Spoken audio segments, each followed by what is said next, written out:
Hindi ba? Dahil ang mahal-mahal ng bigas. O ano ba to? So, it's not economic, it's not aid. O pupunta tayo ngayon sa political. Kasi, itong Ukraine, no, meron silang gustong ginagawang peace summit dito sa Switzerland. At ito yung mangyayari sa June. Okay? Ang peace summit nito, peace summit in Ukraine. Okay? Para pag-usapan ang peace sa Ukraine. Ang nakakapagtaka lang dito sa peace summit in Ukraine, yung mga iniimbitahang bansa, hindi naman yung may kinalaman dun sa gera. At mismo Russia, hindi inimbita. Hindi invited yung Russia. So, parang, bakit mo imbitahan yung Pilipinas? Wala namang kinalaman yung Pilipinas niya sa gera ninyo. Una-una, di ba? Walang kinalaman ng Pilipinas. Hindi mo kalaban ng Pilipinas.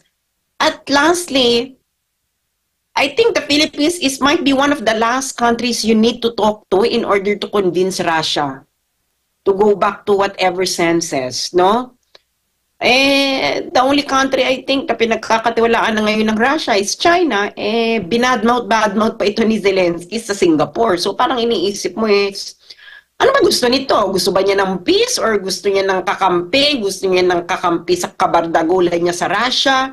Kasi kung peace, let's talk peace. And the precondition of peace is kausapin mo yung kaaway mo. Pwede ba yung magkakaroon ka ng peace kasi hindi mo kakausapin yung kaaway mo? So hindi peace ang kailangan mo. Ang kailangan mo ay, ano kailangan mo? Pag hindi ang ibang kakausapin mo at hindi yung kaaway mo, anong tawag dyan? Kakampi. Gusto mo ng kakampi. Diba? Napakasimple ng bagay titingnan mo, no? Ang kaaway ng Ukraine ay Russia. So, ang dapat niyang kausapin ay Russia. Bakit tayo nasama? Wala tayong influence sa Russia at all. Zero. Oo nga. And ito rin yung nagiging di ba? Parang dahilan kung bakit hindi sasali ang China dahil yung expectation nila hindi na-meet. Dahil una, yung involving na partido, yung Russia, hindi rin inimbita. So anong magiging niyan?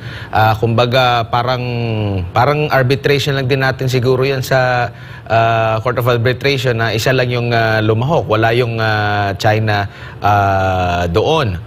Tingin mo, kung ma-invite pa itong Russia, mas okay ba? Or meron kasi na parang one-sided na masyado kasi yung mga inimbita, yung mga allied.